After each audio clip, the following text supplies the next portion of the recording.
ઝાંકો રાખે સાહિયા માર શકે ના કોઈ। આ ઉક્તિ સાચી પડી છે બ્રિટિશ રોયલ એરફોર્સના પાયલોટ માટે કે જેણે અફઘાનિસ્તાનમાં આવેલા કંદહારના એરફિલ્ડમાં ઇમરજન્સી લેન્ડિંગ કર્યું અને તેની સાથે સર્જાયો ભયંકર અકસ્માત।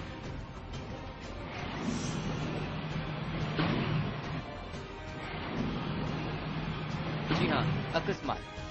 હેરિયર જેટ પ્લેનના પાયલોટે રનવે પર લેન્ડિંગ કરતાની સાથે જ પ્લેન અચાનક સરકી પડ્યું અને તુરંત જ આગની જ્વાળાઓમાં લપેટાઈ ગયું।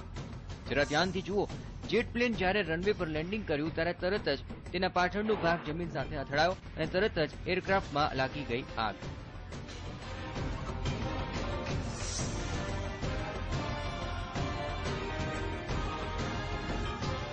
તો ગણતરીની મિનિટોમાં જ પ્લેનનો આગળનો ભાગ પણ તૂટી ગયો।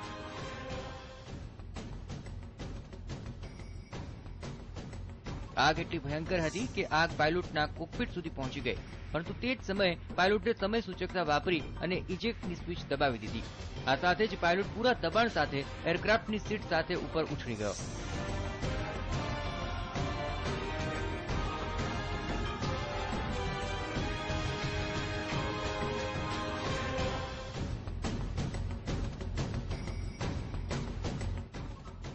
પાયલોટ ઇજેક્ટની સ્વિચ દબાવતા હવામાં ફંગોળાઈ ગયો। જોકે હવામાં ફંગોળાયા બાદ પાયલોટે ફરી સમય સૂચકતા વાપરી અને પોતાનું પેરાશૂટ ખોલી દીધું।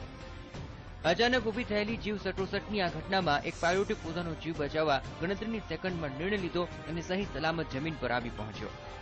તો બીજી તરફ આગમાં લપેટાયેલું પ્લેન આગળ વધતું જ રહ્યું। જોકે તુરંત જ એરફિલ્ડ પર બચાવ કાર્ય પૂરજોશમાં ચાલુ કર્યું અને પ્લેનમાં લાગેલી આગને તુરંત કાબૂમાં લેવામાં આવી। આ ઘટનામાં પાયલોટને સામાન્ય ઈજાઓ થઈ છે। Bureau report, TV9।